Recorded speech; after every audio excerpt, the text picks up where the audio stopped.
Профессиональный путь Сайфулы Исаева начался в его родном Дагестане, где он закончил Исламский институт, а позже университет отделения журналистики. Молодой специалист начал преподавать основы религии и арабский язык. Параллельно работал на местном телевидении. Затем открыл свой языковой центр. Это было обусловлено тем, что наш регион находится в таком географически таком очень выгодном положении, где пересекаются это и различные, и приграничный регион. Очень много было иностранцев, приезжающих к нам, и наши приезжали в другие регионы, в другие страны. Поэтому это было уже вызвано тем, что там необходимо было оказывать услуги перевода. Я оказывал услуги перевода с арабского языка, переводили различные документы с арабского на русский, с русского на арабский. И также я собрал вокруг себя таких же специалистов по другим языкам, английский, другие европейские, азиатские, другие языки. И таким образом у нас получилась небольшая такая фирма, в котором оказывались услуги. Вся наша республика славится своей многонациональностью, и в ней проживает немало представителей мусульманского сообщества. В мечети города Якутска для преподавателя нашлось много работы. Сайфулла еще, помимо того, что он является проповедником, также работал и в издательском направлении. Так что он очень хорошо разбирается и в журналистике. Поэтому я хочу сказать, что он очень работник очень ответственный, очень такой, имеет хороший подход, знает, как себя вести с людьми, и умеет их объединять, их направлять на праведный путь. Только с хорошей стороны могу его охарактеризовать его. В короткий срок среди прихожан сформировалось большое количество желающих обучаться. Были и взрослые, которые приходили в свободное от работы время, и дети, которые посещали мечеть после занятий в школе. После школы принято, чтобы ребенок получал свое образование в плане изучения своей религии, своей культуры, своего родного языка, если такая возможность есть. Поэтому такие возможности были предоставлены в Якутской мечети, в Соборной. И я там обучал этих детишек. Основная задача была обучение их правильному чтению Корана на оригинале, в арабском языке. Потом те, кто уже научился читать Коран, их мы обучали арабскому языку, чтобы они понимали этот Коран, что там написано. И также обучали их правильному совершению молитвы. Вот то, что вот сегодня мы совершаем и в пятницу, и каждый день, это можно научиться, чтобы без ошибок совершить, чтобы знать, что для чего надо, как все делается и так далее. Вот все эти нюансы мы там их детишек обучали. В столице республики Сайфулла Исаев проработал 1,5 года. Потом было принято решение о его переводе в город Нерюнгри. В Нерюнгри у нас там вопрос был такой неоднозначный. Там были сложные вопросы. Там мусульмане между собой были разрознены, и они нам неоднократно обращались по этому вопросу, чтобы мы направили туда имама.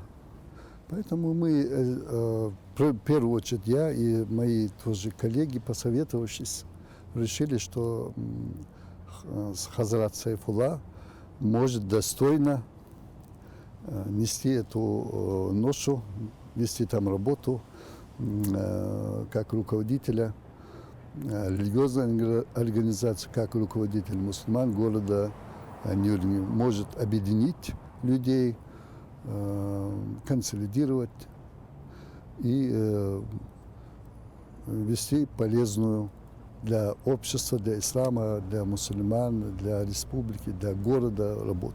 Честно сказать, о существовании этого города я даже не подозревал. Но я убежден в том, что судьба каждого человека, она предписана еще до его рождения. И когда мне поступило предложение, я сразу же понял, что это идет посредством муфтия от Всевышнего Аллаха. Поэтому я больше после таких формальных таких советов со стороны своих близких, родных, и было принято это решение. И приехал сюда вместе с семьей. Новый имам сразу принялся за работу. Сейчас и все время до этого все службы проводились и проводятся в молельном помещении, которое расположено в здании жилого дома. Внутри уже давно не было ремонта, и первое, за что взялся наставник, приводить в порядок место, где молятся мусульмане. Первое, когда я сюда приехал, это было в октябре, в ноябре месяце началось это с самого малого. Не было в планах вот такой тотальный, просто полноценный, вот, капитальный ремонт помещения, потому что мы просто не думали, что у нас хватит сил и средств. Это произошло так, что несколько человек, буквально двое, я и еще один человек, решили просто поменять обои в большом зале, вот где в молельном зале, поменять обои. С этого просто их снять и вместо этого покрасить и прошпаклевать. Потом подключился в третий, четвертый, каждый со своим предложением, не только голословно, но и с подкреплением этого предложения с реальными делами. То есть один подключил, сказал: давай я возьму на себя смену окон, например. Там раньше были старые деревянные окна в помещении, вот в молельной комнате. И все эти предложения никому мы не отказывали. Все принимали. И таким образом в течение 3 месяцев, вот даже я иногда вот это очень удивительно, конечно, хотя с другой стороны ничего удивительного в этом нет, все в руках Всевышнего. Иногда я садился и наблюдал, как все это само идет. Я без моего личного участия, просто я со стороны сидел и наблюдал, как это само собой все, вот каждый в своем душе находит какой-то зов, что вот он может сделать. Кто-то может руками работать. Он приходил и говорит: я могу вот это, пожалуйста, делай, нам нужно вот это, вот это. И он делал. Кто-то, у кого-то руками не может, он может финансово. Пожалуйста, нам нужно вот это, он делал. По-разному, разные финансовые возможности есть у людей. И вот таким образом, удивительным образом, как бы, вот я еще раз говорю, иногда сидел и наблюдал, как это все само проходит. Иногда, кто ко мне обращался, я просто говорил, что нам нужно, и оно воплощалось в реальность. Следующее большое дело, за которое взялся Сайфулла – строительство мечети. Этот вопрос долгие годы оставался открытым, но сейчас работы возобновились, и на территории уже возведено здание будущего молельного храма. На данный момент этап строительства мечети у нас идет продолжение прошлогоднего. То, что мы начали в прошлом году, это крыша и купол. Самая объемная работа здесь вокруг купола. Сейчас мы его обшиваем, утепляем, будем дальше уже обшивать медью. В это же время совместно с этим идет работа по штукатурке внешних стен. Это будет как бы черновая такая штукатурка для того, чтобы утеплять, а заодно и фасад тоже сделать. Идут работы в подвале, там кое-какие корректировки. Идут работы, как вы уже видели, здесь пристройку будем делать, входную группу. Вот такой вот утепленный холл, где будут люди обувь снимать.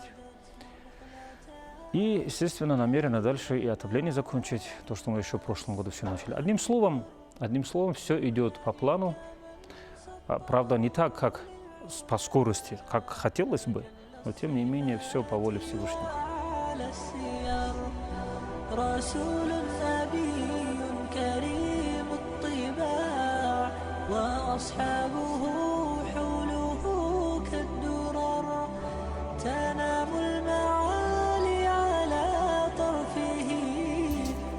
تصحو على صوته في السحر شباب الهدى قد بنت أمتي عليها من الأمل المنتظر سوفا تقاوم عصف الظلام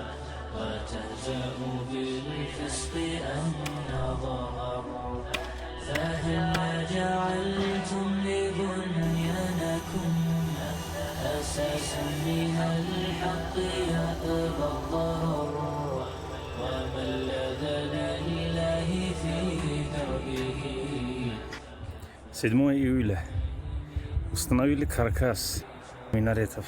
يعز على المرء ألا يرى به محتقر فتى حطم الكفر أسلفه فحطمه الكفر لما هجر أبى أن يطبق إسلام. В новой соборной мечети будет основной зал вместимостью до 300 человек. 2 боковых, минареты высотой в 16 метров и купол, который венчает крышу. Уже проведены все коммуникации, заказаны окна, двери. С наступлением тепла строительные работы продолжатся. Надо доделать кровлю, внутреннюю отделку, оформить фасад. Возведение мечети полностью производится на пожертвование прихожан.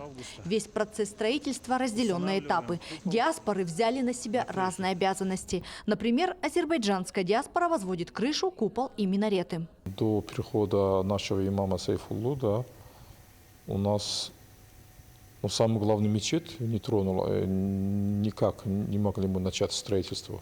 Это было нам дано разрешение с 2005 года. Можете представить, а сегодня 2022 год.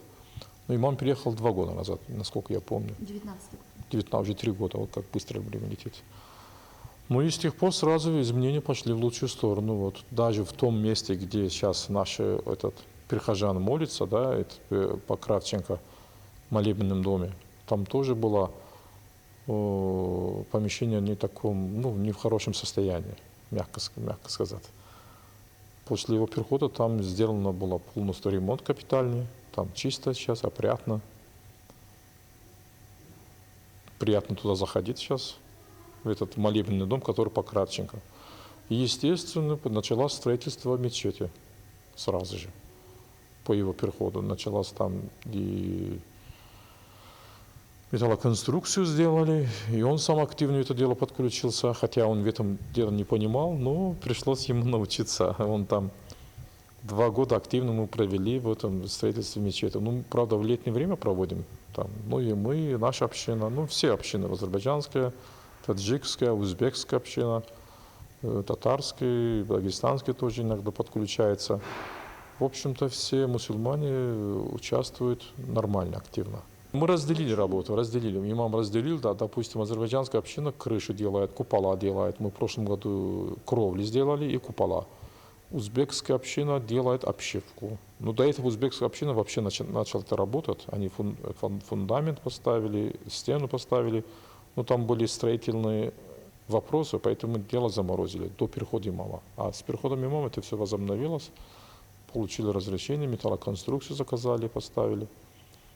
Таджикская община в прошлом году все помещение отштукатурил, хороший тамбур построили. А в этом году мы хотим, уже азербайджанская община, доделать кровлю, уже довести до эстетического вида. И потом уже, наверное, и обшивкой займемся вместе с узбекской общиной. Узбекская община обшивку уже, насколько я знаю, кое-что купил уже. Поэтому дело идет. В будущем в новом храме будут проводиться ежедневные службы, основная пятничная и, конечно, праздничные богослужения. Он сплотил не только мусульман, он сплотил всех горожан, мне кажется, Нерюнгринского района. Вот особенно ощутимо было в период эпидемиологической обстановки в стране, да? Когда благодаря Сайпуле Багавдиновичу была организована благотворительная помощь, где не только прихожане, мусульмане принимали участие, да? Он нас объединил, сплотил тех неравнодушных граждан Нерюнгринского района. И благодаря этой акции у нас собрано было средства, и более 500 продуктовых корзин было роздано нуждающимся. Социальный облик имама – это не только быть наставником. Это также достойный пример хорошего друга, верного мужа и любящего отца. Я познакомился с ним, когда он сюда приехал, имамом мечети. До этого, который был имам мечети, хотя 2-3 года, я приходил сюда, закатуль фитр отдавал, я этого имама ни разу не видел. Приходил, они молились, Я еле сюда пробивался, молился, уходил. То есть с человеком так и не был знаком. А с приходом, скажем так, Сайфуллы Исаева, что у нас произошло? У нас вот как раз таки, мы даже стали выездить, где у нас будет расположена мечеть. То есть проезжая по Тимтонской, мы видим, что мечеть уже видна. То есть организаторская деятельность Сайфуллы Исаева этому способствовала. Вот основа, я для себя считаю, что развитие именно мусульманской общины города, это то, что он организовал именно братство как таковое. То есть до его приезда была азербайджанская община, была узбекская, таджикская, дагестанская отдельно, чеченская отдельно. То есть так таковой мусульманской общины не было. А в данное время у нас сложилась именно мусульманская община. То есть нет такого, я дагестанец, или я там чеченец, таджик или узбек, или там казах, или татарин. Такого уже нет. То есть мы приходим, вместе работаем, вместе чего-то достигаем, вместе общаемся. То есть он выступил у нас как, скажем так, организатором именно всего всех наших благодеяний, которые мы делаем и для города, и для людей города. В семье Исаевых чтят и уважают национальные традиции и прививают нравственные ценности своим детям. Среди сугробов и воронок в селе разрушено дотла стоит заснувший ребенок, последний гражданин села, испуганный котенок бел, полнок печки трубы. Это все, что в селе прежде жизни избы. Стоит беговой печи и плачет, как старик без слез. 3 года прожил на свете, и что узнал и перенес. Прям избу его спалили, угнали маму со двора. И наспех вырыта гель, лежит убитая сестра. Не упускай, боец, винтовки, тогда не отоси врагу. За кровь политую поповки и за ребенка на снегу. Я люблю петь, танцевать, рисовать, и еще я люблю занятия делать, играть, веселиться, и улыбаться, и праздник делать мне нравится.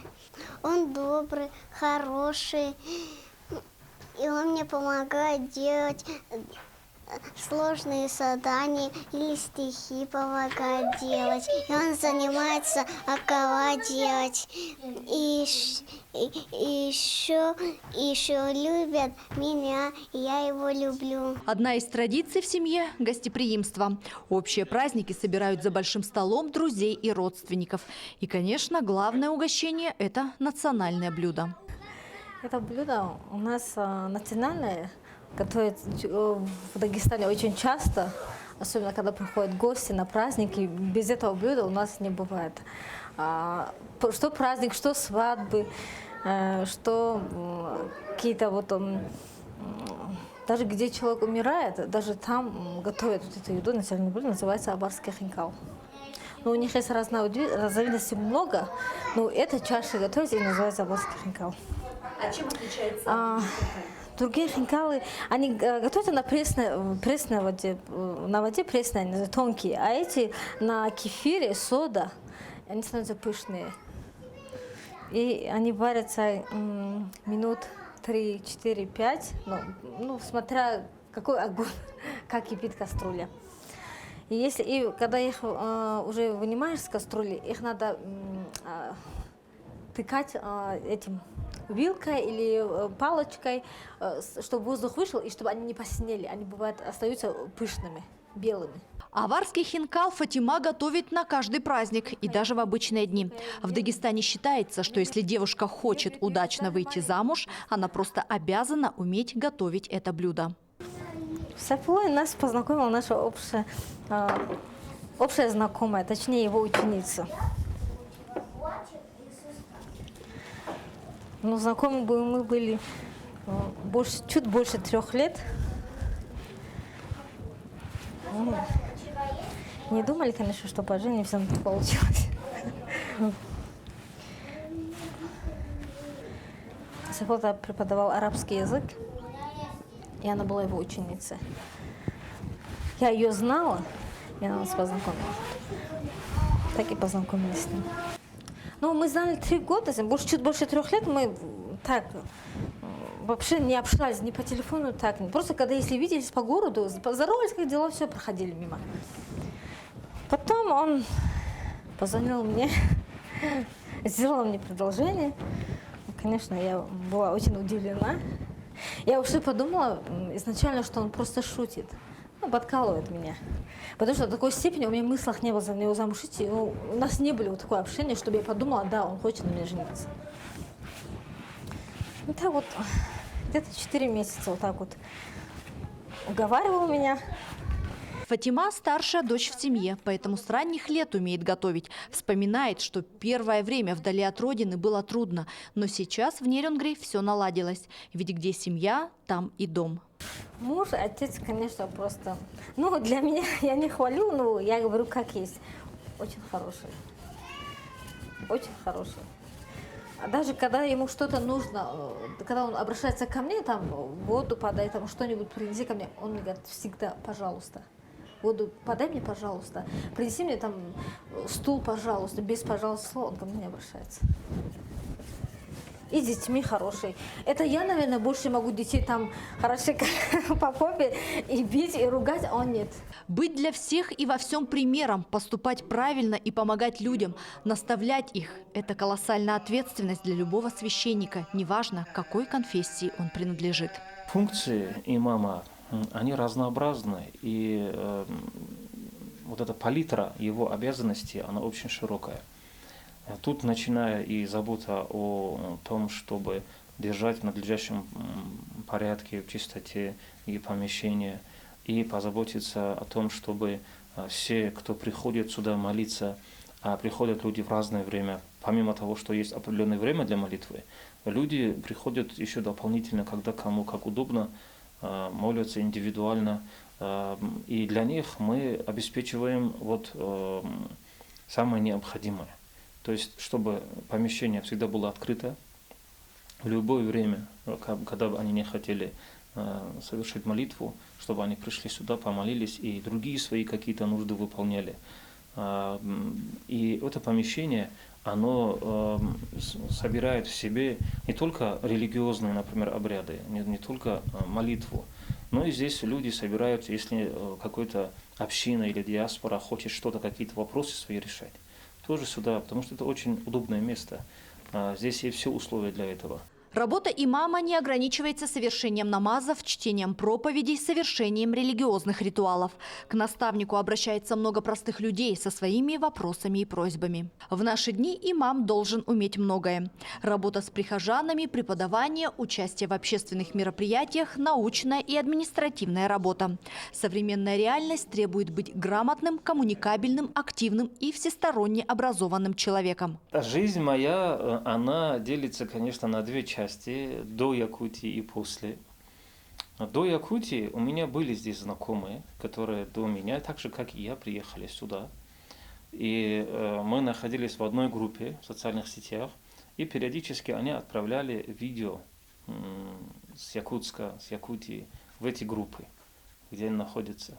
И для меня было очень дико, удивительно, что люди в Якутске не глушат двигатели автомобилей, потому что это очень, то есть это чревато последствиями. И когда комментировали это все, я был очень сильно удивлен. Как так-то? И какие морозы были там? Я никогда не думал в своей жизни, что когда-нибудь я попаду сюда. Имам в переводе с арабского означает «тот, кто стоит впереди». И такой человек должен постоянно отдавать себе отчет в своих словах и поступках. Он должен быть примером для прихожан. Имам – это лицо религии ислам. И каждый избранный на эту должность служит Всевышнему и своей вере. Он руководствуется не материальными ценностями, а духовными и служит делу ислама во благо своего народа.